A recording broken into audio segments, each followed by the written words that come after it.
Welcome back to Gear Up Windows YouTube channel.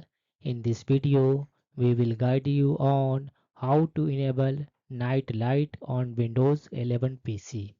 Night light in Windows is a feature that reduces blue light emitted by your screen, helping to reduce eye strain and improve sleep quality, especially when using your computer at night.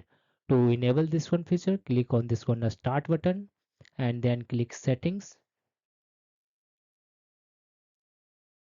Under settings, click on system, then click on this one display. At the top you will find night light.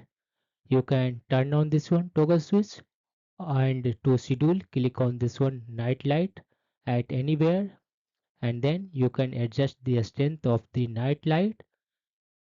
From here you can also turn on night light, and in case you want to schedule night light, click on this one toggle switch that says schedule night light.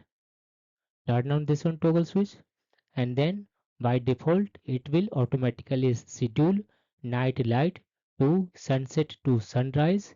In case you want to enable night light as at a specific time, click on this one option set hours. Now you can choose turn on time and turn off time according to your choice.